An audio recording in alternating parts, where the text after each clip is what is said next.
Hello नमस्ते welcome to math addiction.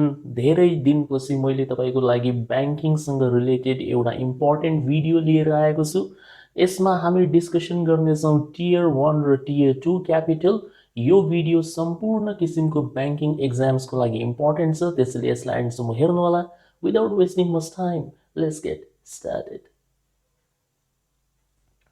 Okay, सबैभन्दा फर्स्टमा हामीले के बुझ्नु पर्यो भन्दाखेरि अहिले जति पनि नेपालमा ब्याङ्क्सहरू छन् उनीहरूले बेसल 3 फलो गर्न स्टार्ट गरिसके र बेसल 3 अनुसार कुनै पनि ब्याङ्कको टोटल क्यापिटल फन्ड जो हुन्छ त्यो हमेशा दुईवटा कम्पोनेन्ट मिलेर बनेको हुन्छ, जसमा फर्स्ट आउँछ हाम्रो टियर 1 क्यापिटल जसलाई कोर क्यापिटल भनिन्छ र अर्को हुन्छ हाम्रो टियर 2 क्यापिटल जसलाई सप्लिमेन्ट्री क्यापिटल भनिन्छ। सो एउटा ब्याङ्कको टोटल क्यापिटल फन्ड या रेगुलेटरी क्यापिटल कसरी निकालिन्छ? Sum of tier 1 capital and tier 2 capital. सो सबसे पहिलो कुरा तपाईँ यसलाई बुझ्नु होला, ठीक छ। अब हामी टियर 1 र टियर 2 क्यापिटलको बारेमा डिटेल डिस्क्रिप्सन हेर्छौँ।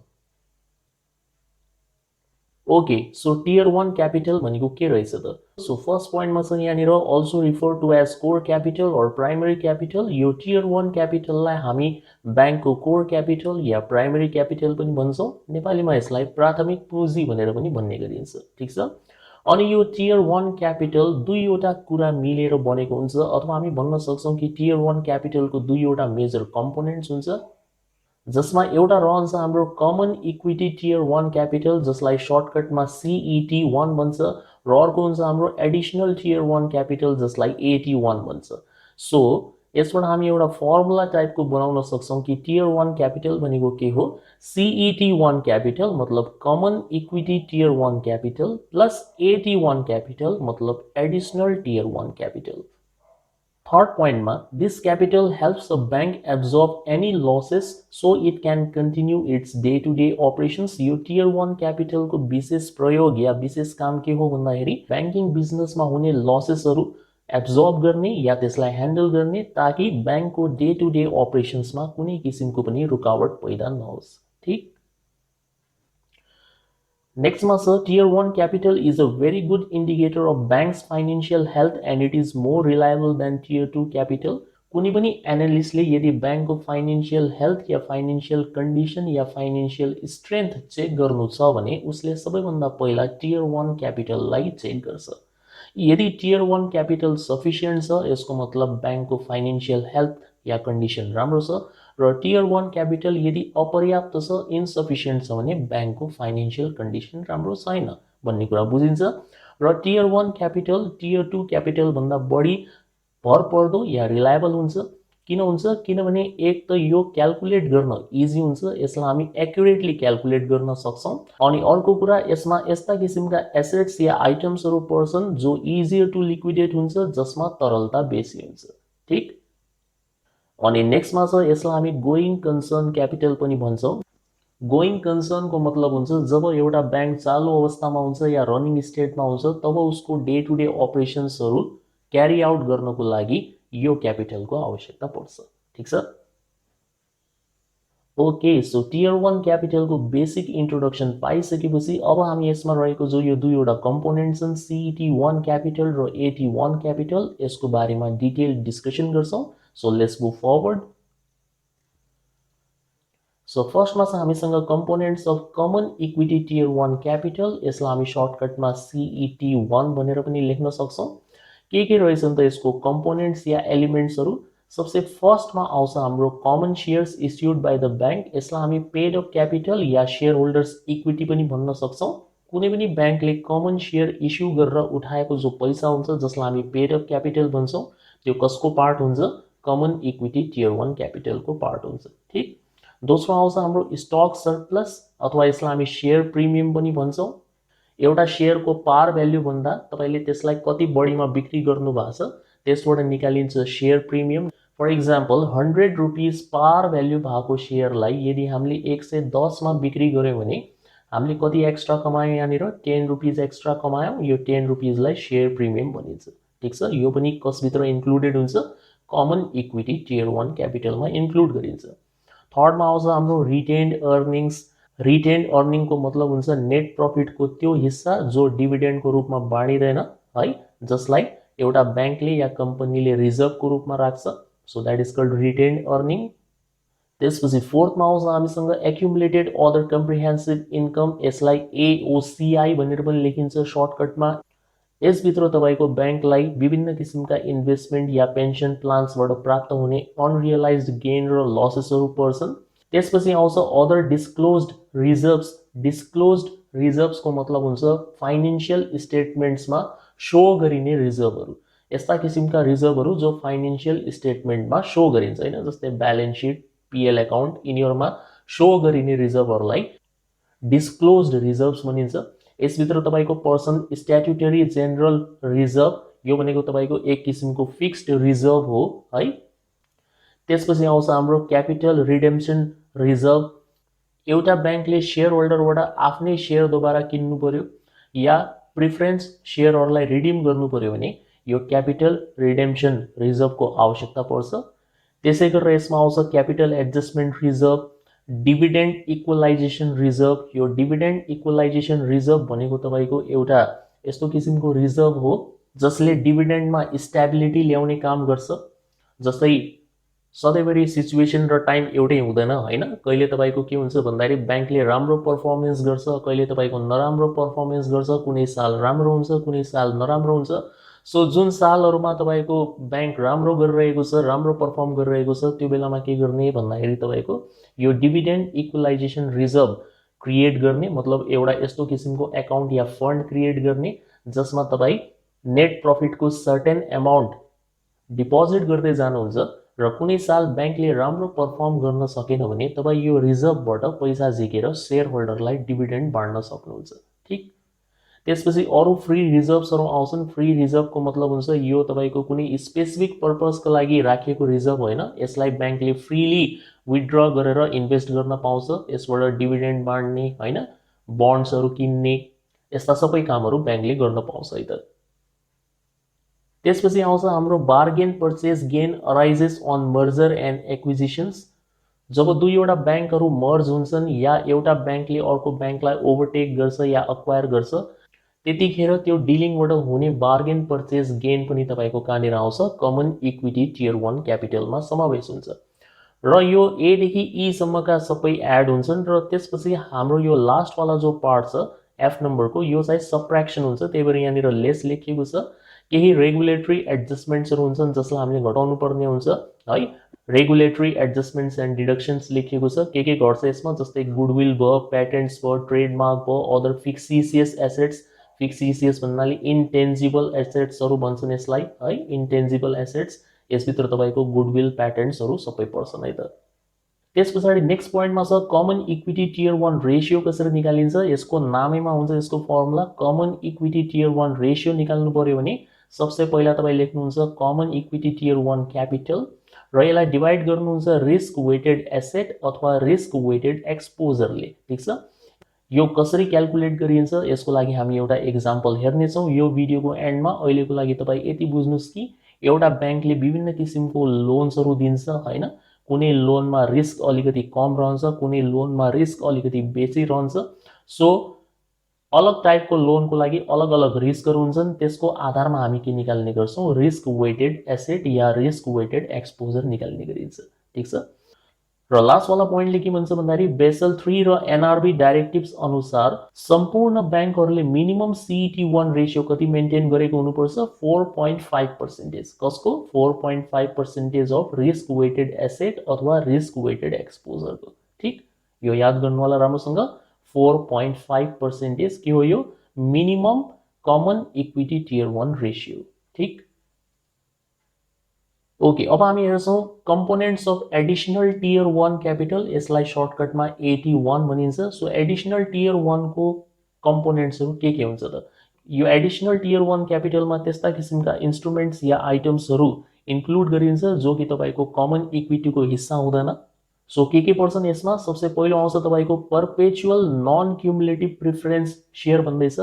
परपेचुअल को मतलब हुन्छ यसमा कुनै म्याचुरिटी डेट हुँदैन, जबसम्म तपाईको बैंक रहन्छ तबसम्म यो शेयरको भ्याल्यु रहन्छ अथवा शेयर होल्डरले डिभिडेन्ड पाइराख्छ। नन क्युमुलेटिभ को मतलब हुन्छ मान्नुस् कुनै वर्ष बैंकले यदि तपाईको डिभिडेन्ड दिएन भने शेयर होल्डरले नेक्स्ट चोटि डिभिडेन्ड पाउँदाखेरि पुरानो डिभिडेन्डलाई क्लेम गर्न चाहिँ सक्दैन, ठीक छ। उसको पुरानो डिभिडेन्ड क्यान्सल हुन्छ भन्न खोजेको। क्युमुलेटिभमा के हुन्छ, मान्नुहोस् कुनै वर्ष यदि तपाईँको ब्याङ्कले डिभिडेन्ड तिरेन भने अर्को चोटि दिने बेलामा पुरानो र नयाँ दुइटै दिन्छ कि, तर नन क्युमुलेटिभमा केवल तपाईँ नयाँ पाउनुहुन्छ, पुरानो चाहिँ पाउनुहुन्न है। So perpetual non cumulative preference share यसमा पर्छ हाम्रो एडिसनल टियर 1 क्यापिटलमा। त्यसै गरेर पर्पेचुअल डेब्ट इन्स्ट्रुमेन्ट भित्र तपाईँको पर्पेचुअल बन्ड, पर्पेचुअल डिबेन्चर जस्ता इन्स्ट्रुमेन्ट्सहरू पर्छन्। सो यिनीहरू कसमा इन्क्लुडेड हुन्छन्, तपाईँको एडिसनल टियर 1 क्यापिटलमा इन्क्लुडेड हुन्छन् है। राम्रोसँग नाम याद गर्नु होला, perpetual non cumulative preference share र पर्पेचुअल डेब्ट इन्स्ट्रुमेन्ट ए नम्बरमा। बीमा आउँछ तपाईँको स्टक सरप्लस, सेम अगाडि जस्तै सेयर प्रिमियम भन्न सक्नुहुन्छ। र सीमा आउँछ फेरि लेस गर्नुपर्ने कुरा, यसमा पनि त्यही हो, केही रेगुलेटरी एडजस्टमेन्ट र या डिडक्सन्सहरू तपाईँले माइनस गर्नुपर्ने हुन्छ, ठिक। र यसको अर्को पोइन्टले के भन्दैछ हामीलाई, CET1 र AT1 मतलब CET1 क्यापिटल र AT1 क्यापिटल यो दुईटैलाई तपाईँ एउटै वर्डमा भन्न सक्नुहुन्छ, टियर 1 क्यापिटल भन्न खोजेको। Excluding conservation buffer. So conservation बफरलाई यदि हामीले छोडिदिने हो भने टियर 1 क्यापिटलको मिनिमम जो भ्याल्यु हुन्छ या मिनिमम रिक्वायरमेन्ट हुन्छ त्यो कति हुनुपर्छ, 6%। यो जति पनि हामी यहाँ पर्सेन्टेज लेखिरहेछौँ यो हमेशा रिस्क वेटेड एसेटको पर्सेन्टेज हो। So 6% of total risk weighted asset भनेर आफै बुझ्नु होला है त यसलाई। सो तपाईँले यहाँनिर अहिलेसम्म दुईवटा पर्सेन्टेज हेरिसक्नु भएको छ। एउटा तपाईँले 4.5% हेर्नु भएको थियो, यो के हो, यो मिनिमम रिक्वायरमेन्ट हो कसको, CET1 को मात्र हो यो। त्यसपछि अहिले भर्खर तपाईँले यहाँनिर 6% हेर्नु भएको छ मिनिमम रिक्वायरमेन्ट, यो के हो, यो टियर 1 को CET1 प्लस AT1 दुईटै जोडेर तपाईँको मिनिमम रिक्वायरमेन्ट कति हुन्छ, 6% है। सो कन्फ्युजन नहुनु होला है त। ओके, अब हामी चर्चा गर्छौँ टियर 2 क्यापिटलको बारेमा। टियर 2 क्यापिटललाई सप्लिमेन्ट्री क्यापिटल पनि भनिन्छ। टियर 2 क्यापिटल यो कम्पोनेन्टहरू मिलेर बनेको हुन्छ, जसमध्ये फर्स्टमा आउँछ हाम्रो प्रिफरेन्स सेयर क्यापिटल इन्स्ट्रुमेन्ट्स। यसभित्र तपाईँको पर्पेचुअल क्युमुलेटिभ प्रिफरेन्स सेयर्स पर्छन्। यहाँनिर क्युमुलेटिभ लेखिएको छ, यसको मिनिङ मैले तपाईँलाई अगाडि एक्सप्लेन गरिसकेँ। त्यसै गरेर यसमा redeemable non cumulative preference shares पर्छ। त्यसै गरेर रिडिमेबल क्युमुलेटिभ प्रिफरेन्स सेयर्स पर्छ जो कि ब्याङ्कले इस्यु गरेको हुन्छ र जसको म्याच्युरिटी 5 इयर या त्योभन्दा बेसी रहेको हुन्छ। त्यसै गरेर यसभित्र तपाईँको सबअर्डिनेटेड टर्म डेब्ट या लोन आउँछ जसको मिनिमम म्याच्युरिटी 5 सालको रहेको हुन्छ। थर्डमा आउँछ हाम्रो hybrid capital instrument. Hybrid capital instrument भनेको त्यस्तो किसिमको क्यापिटल इन्स्ट्रुमेन्ट हो जसमा तपाईँको बन्ड र इक्विटी सेयर दुईटैको फिचर रहेको हुन्छ। यसको इक्जाम्पल हुन्छ हाम्रो कन्भर्टिबल बन्ड्स, यस्तो किसिमको बन्ड जसलाई पछि तपाईँ गएर सेयरमा कन्भर्ट गर्न सक्नुहुन्छ। त्यसपछि आउँछ हाम्रो स्टक सरप्लस अथवा सेयर प्रिमियम। त्यसपछि आउँछ हाम्रो general loan loss provision limited to a maximum of 1.25% of total credit risk weighted exposure, जो तपाईँको टोटल रिस्क वेटेड एसेट या रिस्क वेटेड एक्सपोजर हुन्छ त्यसको म्याक्सिमम 1.25% सम्मको लोन लस प्रोभिजनलाई यसमा हामी इन्क्लुड गर्न सक्छौँ। त्यसपछि आउँछ तपाईँको एक्सचेन्ज इक्वलाइजेसन रिजर्भ। अगाडि हामीले डिभिडेन्ड इक्वलाइजेसन रिजर्भ हेरेका थियौँ, यो चाहिँ एक्सचेन्ज इक्वलाइजेसन रिजर्भ हो, मतलब फरेन करेन्सीहरूको एक्सचेन्जको लागि तयार पारिएको रिजर्भ हो यो। त्यसपछि आउँछ हाम्रो रिभ्यालुएसन रिजर्भ्स, यो विशेष गरेर एसेट रिभ्यालुएसनको लागि तयार पारिएको रिजर्भ हो। त्यसपछि आउँछ हाम्रो अदर अनडिस्क्लोज रिजर्भ्सहरू। अगाडि हाम्रो डिस्क्लोज थियो, यो चाहिँ अनडिस्क्लोज हो। अनडिस्क्लोजको मतलब हुन्छ यिनीहरूलाई फाइनेन्सियल स्टेटमेन्टमा सो या रिभिल चाहिँ गरिँदैन। र लास्टमा हामीले लेस गर्नुपर्छ या माइनस गर्नुपर्छ, त्यही हो, केही रेगुलेटरी एडजस्टमेन्ट या डिडक्सन्सहरूलाई हामीले माइनस गर्नुपर्छ जो टियर 2 क्यापिटलमा लागू हुन्छ है। त्यसपछि नेक्स्ट पोइन्टले भन्छ कि टियर 2 क्यापिटल भनेको टियर 1 क्यापिटल भन्दा लेस रिलायबल या कम भरपर्दो हुन्छ। अघि मैले तपाईँलाई यसको मिनिङ सम्झाइसकेँ, किनभने यसलाई क्यालकुलेट गर्न गाह्रो हुन्छ, एक्युरेटली क्यालकुलेट गर्न सकिँदैन टियर 2 क्यापिटललाई, र यो मोर डिफिकल्ट टु लिक्विडेट पनि हुन्छ, यसमा तरलता कम हुन्छ, ठिक। त्यसपछि यसलाई गन कन्सर्न क्यापिटल पनि भन्छ। टियर 1 क्यापिटल भनेको के थियो, going concern capital. Tier 2 capital के हो, gone concern capital.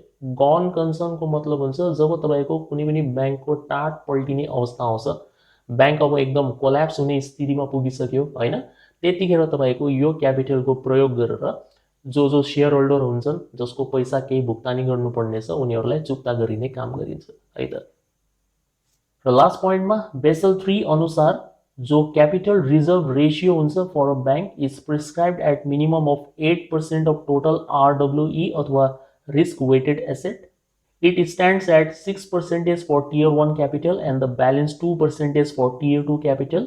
In Nepal, it is minimum 8.5% excluding capital conservation buffer of total risk weighted exposure. So last point ले भन्न खोजेको के हो भन्दाखेरि बेसल 3 अनुसार कुनै पनि बैंकले मिनिमम क्यापिटल रिजर्भ रेशियो कति मेन्टेन गर्नुपर्छ 8% मेन्टेन गर्नुपर्छ बेसल 3 अनुसार। तर हाम्रो देश नेपालमा 8.5% मेन्टेन गर्नुपर्छ भनेर नेपाल राष्ट्र बैंकले निर्देशिका जारी गरेको छ 8.5%, जसमा तपाईको के हुन्छ 6% जो हुन्छ त्यो 6% चाहिँ टियर 1 बाट मेन्टेन हुनु पर्यो है। अनि बाँकी रहेको जो पर्सेन्टेज छ अहिलेको लागि हाम्रो 2 या 2.5% भन्न सक्छौं हामी, त्यो चाहिँ टियर 2 क्यापिटलबाट मेन्टेन हुनुपर्छ है त। सो हामी भन्न सक्छौं कि tier 1 plus tier 2 capital should be minimum 8.5% in the context of Nepal है। ओके, नेपालको सन्दर्भमा यहाँनिर केही युजफुल इन्फर्मेसन छ तपाईको लागि, यसलाई राम्रोसँग हेर्नु होला। जस्तै नेपालमा यहाँनिर स्पेशली 4 क्लासको बैंक्सहरु या फाइनान्शियल इन्स्टिट्युसन्सहरु छन् ABCD। ए भित्र तपाईको कमर्शियल बैंक्सहरु आउँछन् या वाणिज्य बैंकहरु, बी भित्र तपाईको डेभलपमेन्ट बैंक्स विकास बैंकहरु, सी मा तपाईको फाइनान्स कम्पनीज, डी मा तपाईको माइक्रो फाइनान्स कम्पनीज। सो यो चाहिँ तपाईको रिसेन्ट डेटा हो। As per NRB report of mid January 2021 को डेटा अनुसार कमर्शियल बैंक्स को संख्या नेपालमा अहिले 27 रहेको छ, डेभलपमेन्ट बैंक्स को संख्या नेपालमा 19 रहेको छ, फाइनान्स कम्पनीजहरुको संख्या 21 रहेको छ, माइक्रो फाइनान्स कम्पनीज को संख्या 76 रहेको छ। यो भन्दा बाहेक तपाईको एउटा इन्फ्रास्ट्रक्चर डेभलपमेन्ट बैंक पनि छ नेपालमा है, जसको यहाँनिर हामीले नाम चाहिँ लिएका छैनौं। अब minimum paid up capital Nepali रुपीजमा कति मेन्टेन गर्नुपर्छ त? सो कमर्शियल बैंक्सहरुले 8 अरब minimum paid up capital maintain गर्नुपर्छ, डेभलपमेन्ट बैंक्सहरुले 250 करोड 250 करोड मेन्टेन गर्नुपर्छ, फाइनान्स कम्पनीजले 80 करोड मेन्टेन गर्नुपर्छ र माइक्रो फाइनान्स कम्पनीजले 10 करोड मेन्टेन गरेको हुनुपर्छ मिनिमम पेड अफ क्यापिटल है। त्यसपछि आउँछ तपाईको प्राइमरी क्यापिटल जसलाई टियर 1 क्यापिटल भन्छ। So primary capital adequacy ratio minimum कति मेन्टेन गर्ने त? सो कमर्शियल बैंक्सहरुले 6% मेन्टेन गर्नुपर्छ। भर्खर हामीले हेरेका थियौं टियर 1 को रेशियो कति हुनु पर्यो 6%, अनि टियर 1 र टियर 2 लाई जोडेर कति हुनुपर्छ मिनिमम 8.5%। त्यही कुरा यहाँनिर लेखिएको छ। 6% केवल टियर 1 को हो र 8.5% भनेको तपाईको total capital adequacy ratio tier 1 plus tier 2 यो मिलाएर हो है त। त्यसै गरेर डेभलपमेन्ट बैंक्स को लागि 5.5% देखि 6% मेन्टेन गर्नुपर्छ हामीले, र यसको टोटल क्यापिटल एडिक्वेसी रेशियो चाहिँ 10% हो। फाइनान्स कम्पनीज को लागि 5.5% देखि 11% र माइक्रो फाइनान्स कम्पनीज को लागि 4% चाहिँ प्राइमरी क्यापिटल को हकमा र 8% भनेको तपाईको total capital adequacy ratio minimum maintain गर्नुपर्छ है। र अब जुन यहाँनिर यो ब्लू कलर को इन्डिकेसन छ हैन, यो तीनवटा कलम भन्नुस् न है। यसको सोर्स चाहिँ तपाईको यो रहेको छ, ब्लू कलर को सोर्स यो हो, यहाँबाट मैले साभार गरेको, र जुन यो ऑरेंज कलरमा हाइलाइटेड छ यसको सोर्स चाहिँ तपाईको यो हो, तपाई चेक गर्न सक्नुहुन्छ है त। अनि यहाँनिर यसको साथसाथै एउटा नोट लेखिएको छ। नोटमा के भनेको छ भन्दाखेरि several development banks and finance companies, धेरै जसो विकास बैंक हैन, डेभलपमेन्ट बैंक्स र फाइनान्स कम्पनीजहरु चाहिँ मर्जर र एक्विजिसनको एग्रीमेन्टमा पुगेका छन् कमर्शियल बैंक्सहरुसँग। धेरै जसो डेभलपमेन्ट बैंक र फाइनान्स कम्पनीजहरु मर्ज हुन खोजिरहेछन् कि कमर्शियल बैंक्सहरुसँग। त्यही भएर हामी के भन्न सक्छौं भन्दाखेरि आउनेवाला समयमा यो डेभलपमेन्ट बैंक्स र फाइनान्स कम्पनीजहरुको जो संख्या छ त्यो के हुन सक्छ, घट्न सक्छ है त। ओके, अब यो जे हामीले अहिले डिस्कसन गर्यौं हैन, टियर 1 क्यापिटल, टियर 2 क्यापिटल, त्यसको कम्पोनेन्ट्सहरु, त्यो सबै राम्रोसँग बुझ्नको लागि म तपाईलाई एउटा न्यूमेरिकल एक्जाम्पल दिन्छु ताकि तपाईलाई चीजहरु राम्रोसँग समझमा आओस् है त। सो राम्रोसँग हेर्नु होला है त यो एक्जाम्पल। ओके, क्वेशन यस्तो टाइपको छ, the following are the information on the elements of core and supplementary capital of a hypothetical commercial bank in millions of rupees. So यहाँनिर तपाईँलाई कुनै एउटा काल्पनिक कमर्सियल ब्याङ्कको डेटा दिएको छ, यहाँ हेर्न सक्नुहुन्छ के छ। पेड अफ क्यापिटल छ, जेनरल रिजर्भ छ, capital adjustment fund, cumulative preference share, general loan loss provision, investment adjustment reserve, hybrid capital instrument, goodwill छ, त्यसै गरेर सेयर प्रिमियम छ, क्यापिटल रिडेम्सन फन्ड छ, retained earning, fictitious asset, subordinated term loan, exchange equalization reserve, asset revaluation reserve. यो सबै terminology हामीले केही बेर अगाडि डिस्कसन पनि गरेका थियौँ र यहाँनिर जुन यो रुपिज लेखिएको छ यो कसमा छ, मिलियन्समा छ है त। त्यसपछि तपाईलाई त्यही ब्याङ्कको ब्यालेन्स सिट पनि दिएको छ यो र रिस्क वेटहरू पनि दिएको छ। यो ब्यालेन्स सिटमा हामीसँग छ क्याश ब्यालेन्स छ, गभर्नमेन्ट सिक्युरिटी छ, claims on foreign government and central bank छ, क्लेम्स अन डोमेस्टिक कम्पनी छ, स्टाफ लोन एन्ड एडभान्सेस छ, claims secured by residential property छ। सो यहाँनिर तपाईँलाई बुक भ्याल्यु दिएको छ यसको मिलियन रुपिजमा र रिस्क वेट दिएको छ 0 अब क्यास र गभर्नमेन्ट सिक्युरिटीमा कुनै पनि रिस्क हुँदैन, त्यही भएर तपाईँको यहाँनिर 0 छ। अरूमा तपाईँको यहाँनिर जे रिस्क हुनसक्छ त्यो दिएको छ 50, 100, 60, 60। यो जो रिस्क वेट्सहरू हुन्छन् नि होइन, यो कस्तो टाइपको एसेट या लोनमा कति तपाईँको रिस्क हुने त्यसको पर्सेन्टेज क्यालकुलेसन र एस्टिमेसन गर्ने काम चाहिँ नेपाल राष्ट्र ब्याङ्कले गर्छ है त। यो नेपाल राष्ट्र ब्याङ्कको डाइरेक्टिभ्समा मेन्सन गरिएको हुन्छ कुन टाइपको एसेटमा कति रिस्क वेट राख्ने भनेर है। सो त्यसैको एउटा स्याम्पल मात्र हो यो। अब हामीलाई यो क्वेसन्सहरू सोधिएको छ यहाँनिर एच सम्म छ। कोर क्यापिटल कति हुन्छ निकाल्नु, सप्लिमेन्ट्री क्यापिटल निकाल्ने, टोटल क्यापिटल फन्ड निकाल्ने, टोटल रिस्क वेटेड एसेट्स निकाल्ने, core capital ratio, capital adequacy ratio, त्यसै गरेर मिनिमम रिक्वायर्ड क्यापिटल निकाल्नुहोस्। त्यसै गरेर लास्टमा हामीलाई सोध्छ कि ब्याङ्कसँग पर्याप्त क्यापिटल छ कि छैन उसको एसेट्सहरूलाई सपोर्ट गर्नको लागि। ठिक छ, सो लगभग सबै कुरा यसमा कभर भइहाल्छ। सो एक एक गरेर हामी यसको सल्युसन हेर्छौँ है त। सबसे फर्स्टमा ए नम्बरको ओके, पहिला हामीले के निकाल्नु छ, कोर क्यापिटल निकाल्नु छ। कोर क्यापिटललाई हामी के पनि भन्छौँ, टियर 1 क्यापिटल पनि भन्छौँ है त। सो कसरी निकालिन्छ, let's see. So tier 1 capital निकाल्दाखेरि तपाईँले यो कम्पोनेन्ट्सहरूलाई एड गर्नुपर्छ र यो दुईवटालाई माइनस गर्नुपर्छ। के आउँछ हाम्रो, पेड अफ क्यापिटल आउँछ, टियर 1 क्यापिटलको हिस्सा हो। अघि मैले डिस्क्रिप्सन गर्दाखेरि तपाईँलाई सम्झाएँ, पेड अफ क्यापिटल आउँछ यसमा, सेयर प्रिमियम आउँछ, जेनरल रिजर्भ आउँछ, क्यापिटल रिडेम्सन फन्ड आउँछ, क्यापिटल एडजस्टमेन्ट फन्ड आउँछ, रिटेन्ड अर्निङ आउँछ र यसमा घट्ने भनेको के हो, गुडविल र फिक्सिसियस एसेट्स, यो दुईवटा सब्ट्र्याक्सन हुन्छ है त। अनि यसको फिगर या भ्याल्यु हामीले अगाडिको क्वेसनबाट हेऱ्यौँ, म एकचोटि अझ फेरि तपाईँलाई देखाइदिन्छु। सो अब तपाईँले बेसिकली के गर्ने हो, यो यति पार्टलाई जोडेर यो दुईवटालाई सब्ट्र्याक्सन गरिदिनुहुन्छ। सो तपाईँको टोटल कोर क्यापिटल कति निस्किरहेछ, 2480। सो हामी के भन्न सक्छौँ, टोटल कोर क्यापिटल अथवा टियर 1 क्यापिटल, ब्याङ्कको टियर 1 क्यापिटल कति रहेछ, रुपिज 2480 मिलियन रहेछ है त।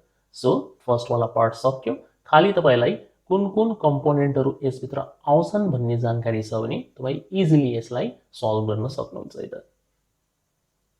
ओके, सेकेन्डमा छ हामीसँग सप्लिमेन्ट्री क्यापिटल निकाल्नु पर्ने, जसलाई हामी टियर 2 क्यापिटल पनि भन्छौँ।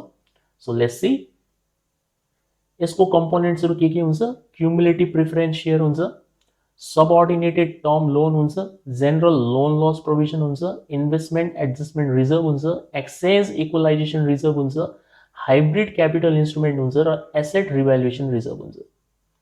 सामान्य भाषामा भन्नु पर्यो भने टियर 1 को क्यापिटल कम्पोनेन्ट्सहरूलाई छोडिदिनुहोस्, बाँकी जे कम्पोनेन्ट बच्छन् त्यो सबैलाई तपाईँ टियर 2 मा हालिदिनुहोस् र यसको एमाउन्टहरू यो प्रकारको रहेको छ। फेरि तपाईँ क्वेसन हेर्न सक्नुहुन्छ, यसको एन्सर आउँछ हाम्रो 1800। सो हामी भन्न सक्छौँ कि टोटल सप्लिमेन्ट्री क्यापिटल या टियर 2 क्यापिटल कति रहेछ त, 1800 मिलियन रहेछ। ठिक, सो एकदम सजिलो छ यहाँसम्म त। थर्डमा भन्दैछ टोटल क्यापिटल फन्ड निकाल्नुहोस्। यो त मैले तपाईँलाई भिडियोको स्टार्टिङमै बताएँ। एउटा ब्याङ्कको टोटल क्यापिटल फन्ड निकाल्ने तरिका के हुन्छ, टियर 1 क्यापिटल अथवा कोर क्यापिटल र टियर 2 क्यापिटल अथवा सप्लिमेन्ट्री क्यापिटल, यो दुईटालाई एड गरिदिनुहोस्। सो यही हो यसको फर्मुला। टोटल क्यापिटल फन्ड निकाल्ने तरिका कोर क्यापिटल र supplementary capital means tier 1 plus tier 2। यसको भ्याल्यु हामीले अघि निकालेका थियौँ 2480 र यसको भ्याल्यु निकालेका थियौँ 1800। यो दुईटालाई जोड दिनुहुन्छ 4280 मिलियन रुपिस के आइरहेछ हाम्रो टोटल क्यापिटल फन्ड आइरहेछ। ठीक, त्यसपछि आउँछ पालो अब टोटल रिस्क वेटेड एसेट्सको। यो इम्पोर्टेन्ट छ। सो यसको लागि हामी त्यो ब्यालेन्स सिटको आइटम्सहरू हेर्छौँ। ब्यालेन्स सिटको आइटम हामीसँग थियो क्याश, गभर्नमेन्ट सिक्योरिटी, थर्डमा claims on foreign government and central bank, त्यसै गरेर claims on domestic companies, staff loans and advances, claims secured by residential property. त्यसको बुक भ्याल्यु यति थियो। यो बुक भ्याल्युलाई एकछिनको लागि हामीले एक्स भनिदिउँ र रिस्क वेट यति थियो पर्सेन्टेजको फर्ममा, यसलाई हामीले डब्लु भनिदिउँ। तपाईले के निकाल्ने हो, रिस्क वेटेड एसेट अथवा तपाईँ यसलाई रिस्क वेटेड एक्सपोजर पनि लेख्न सक्नुहुन्छ। एकदम सिम्पल हुन्छ, डब्लु ले एक्सलाई मल्टिप्लाई गर्ने हो। सो 400 को 0% निकाल्ने हो। क्याशमा त कुनै पनि रिस्क हुँदैन किनभने क्याश त एकदम लिक्विड फर्ममा हुन्छ। सो 400 लाई 0 ले मल्टिप्लाई गरेपछि 0, 1000 लाई 0 ले मल्टिप्लाई गर्ने भने 0, त्यसै गरेर 400 लाई 50% हो, याद राख्नु होला 50% हो। 50% को मतलब हुन्छ हाफ। सो 400 इन्टु 50% गरिदिएको हामीले यसरी निकालेको 400 इन्टु 50%। सो 400 इन्टु 50% भनेको हाफ। सो 400 को आधा कति हुन्छ, 200। त्यसै गरेर 15,000 को 100%, 100% भनेपछि ठ्याक्कै तपाईँको 15,000 नै आइहाल्छ। 100 को 60% भनेको 60 आइहाल्छ। अनि 20,000 को 60% भनेको 12,000 आइहाल्छ। तपाईँ ख्याल राख्नु होला, यो भनेको के हो, पर्सेन्ट हो है त, पर्सेन्टेजले मल्टिप्लाई गरिरहेको छौँ हामी। सो निकाल्दाखेरि राम्रोसँग निकाल्नु होला। 20,000 इन्टु 60 लेख्ने होइन, 20,000 इन्टु 60% हो है। 60% भनेको 60/100 गरेर निकाल्नुपर्छ हामीले। सो यसको एन्सर 12,000 आउँछ। यो सबलाई तपाईँ एड गरिदिनुहुन्छ। एड गरेपछि 27,260 बनिरहेछ। सो हामी के भन्न सक्छौँ कि टोटल रिस्क वेटेड एसेट या एक्सपोजर बैंकको कति रहेछ, 27,260 मिलियन रहेछ। ठीक, यसको मिनिङ हुन्छ यति पैसा बैंकको डुब्न सक्छ क्या है, यो याद राख्नु होला। ओके, ई नम्बरमा चाहिँ हामीसँग कोर क्यापिटल रेशियो निकाल्नु पर्यो। यसलाई हामी टियर 1 क्यापिटल रेशियो पनि भन्न सक्छौँ। सो के हुन्छ यसको मेथड, कोर क्यापिटल रेशियो निकाल्ने तरिका हुन्छ, पहिला लेखिन्छ कोर क्यापिटल अथवा टियर 1 क्यापिटल र यसलाई डिवाइड गर्ने हो हामीले टोटल रिस्क वेटेड एसेटले। कसले डिवाइड हुन्छ, टोटल रिस्क वेटेड एसेटले। सो कोर क्यापिटल हामीले ए नम्बरमा निकालिसकेका थियौँ 2480 र रिस्क वेटेड एसेट त भर्खर निकालेर आछौँ हामीले 27,260। ठीक छ। सो 2480 लाई 27,260 ले डिवाइड गरिदिने हो भने यसको एप्रोक्सिमेट एन्सर आइरहेको छ 0.091, जसलाई हामी पर्सेन्टेजमा लेख्न सक्छौँ 9.1% है। इन्टु 100 गरेर लेखिदिनु होला, 9.1% निस्किहाल्यो। यो एकदम सजिलो छ है त। ओके, त्यसपछि एफ नम्बरमा छ हामीसँग क्यापिटल एडिकेसी रेशियो निकाल्ने। क्यापिटल एडिकेसी रेशियो अथवा क्यापिटल रिजर्भ रेशियो निकाल्ने हामीले, जसलाई हामी CAR भनेर लेख्छौँ। सो क्यापिटल एडिकेसी रेशियो निकाल्ने तरिका हुन्छ टोटल क्यापिटल फन्ड। यहाँ आउँछ हाम्रो टोटल क्यापिटल फन्ड र डिवाइड हुन्छ टोटल रिस्क वेटेड एसेटले। सो टोटल क्यापिटल फन्डको मतलब हुन्छ टियर 1 प्लस टियर 2 क्यापिटल अथवा core capital plus supplementary capital. So कति निकालेका थियौँ हामीले, 4280। यो फिगरहरू तपाईँलाई यदि याद छैन भने तपाईँ भिडियो रिवाइन्ड गरेर फेरि हेर्न सक्नुहुन्छ है। कपीमा नोट गर्दै जानु होला, बेस्ट तरिका त त्यही हुन्छ। सो 4280 हामीले निकालेका थियौँ र टोटल रिस्क वेटेड एसेट यति छ। यसलाई अहिले डिवाइड गरिदिने हो भने 0.1570 अथवा 15.70% आइरहेछ। सो CAR निकाल्ने फर्मुला चाहिँ यो हुन्छ total capital fund by total risk weighted asset है। ओके, जी नंबर सेकेन्ड लास्ट क्वेसनमा चाहिँ हामीसँग मिनिमम रिक्वायर्ड क्यापिटल निकाल्ने। So minimum required capital fund निकाल्ने आफ्नो डे टु डे अपरेशन्सहरूलाई कन्टिन्यू गर्नको लागि या आफ्नो एसेट्सहरूलाई सपोर्ट गर्नको लागि। सो त्यो निकाल्ने तरिका हुन्छ टोटल रिस्क वेटेड एसेटलाई मल्टिप्लाई गर्ने हामीले मिनिमम रेशियोले। टोटल रिस्क वेटेड एसेट छ 27,260 र मिनिमम रेशियो कति छ, 10%। क्वेसनमा त्यहाँनिर 10% तपाईँलाई दिएको थियो, तपाईँ क्वेसन फेरि हेर्न सक्नुहुन्छ भिडियो रिवाइन्ड गरेर। सो मिनिमम रेशियोको मतलब हुन्छ गिभन पर्सेन्टेज 10%लाई हामी 0.10 लेख्न सक्छौँ है। सो यो दुईटालाई मल्टिप्लाई गरिदिने हो भने 2726 मिलियन रुपिज हाम्रो आइरहेको छ मिनिमम रिक्वायर्ड क्यापिटल। मतलब आफ्नो एसेट्सहरूलाई सपोर्ट गर्नको लागि एभ्री टाइम मिनिमम क्यापिटल जो ब्याङ्कसँग हुनु पर्यो त्यो कति हुनुपर्छ, 2726 मिलियन है त। र लास्ट क्वेसन हामीलाई सोधिरहेको थियो ब्याङ्कको क्यापिटल एडिकेसीको बारेमा कमेन्ट गर्नुहोस्। ब्याङ्कसँग पर्याप्त क्यापिटल छ या छैन एसेट्सहरूलाई सपोर्ट गर्नको लागि। सो यसको आन्सर तपाईँ यसरी लेख्नुहुन्छ। जस्तै हामीले क्यापिटल एडिकेसी रेसियो निकाल्दाखेरि हाम्रो आइरहेको छ 15.70%, भर्खर निकालेर हामीले है। र त्यस पछाडि ब्याङ्कले टोटल क्यापिटल फन्ड कति मेन्टेन गरेको छ 4280 मिलियन है त, टियर 1 प्लस टियर 2 लाई जोडेर। र यो जी नम्बरको क्वेसन अनुसार ब्याङ्कले कति मिनिमम क्यापिटल फन्ड मेन्टेन गर्नुपर्ने थियो 10%, जसको एन्सर कति आइरहेछ 2726 मिलियन। सो सरल भाषामा तपाईँ यसलाई यसरी बुझ्नुहोस् कि ब्याङ्कको लागि चाहिने मिनिमम क्यापिटल फन्ड है टियर 1 प्लस टियर 2 लाई जोडेर कति हुनुपर्ने थियो 2726 मिलियन।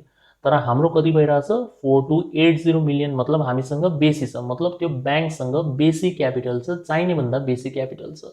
सो यदि चाहिने भन्दा बेसी क्यापिटल छ भनेपछि अब्भियसली त्यसको अपरेसनमा कुनै पनि किसिमको समस्या आउँदैन र त्योसँग पर्याप्त क्यापिटल छ आफ्नो एसेट्सहरू या विभिन्न किसिमको लोन्सहरूबाट हुने लसलाई एब्जर्ब गर्नको लागि। ठीक, सो यसरी हामीले यसको व्याख्या गर्नुपर्ने हुन्छ। ओके, आई होप यसमा एक्सप्लेन गरेको सबै कन्सेप्ट्सहरू र सबै कुराहरू तपाईँले राम्रोसँग बुझ्नुभएको होला। लास्टवाला इक्जाम्पलबाट तपाईँलाई अलिकति बेसी राम्रोसँग समझमा आएको होला कसरी क्याल्कुलेसन गरिन्छ, कुन कुन कम्पोनेन्टहरू कहाँनिर राख्नुपर्छ हामीले। यदि यो भिडियो मन परेको छ भने लाइक र सेयर पक्कै पनि गर्नुहोस् र मेरो युट्युब च्यानल म्याथ एडिक्सनलाई सब्सक्राइब गर्न नभुल्नुहोला। म यस्तै युजफुल भिडियोज लिएर तपाईँको लागि टाइम टाइममा आउँदै गर्नेछु। अहिलेको लागि बिदा हुन्छु। Thank you for watching the video. See you soon in the next video.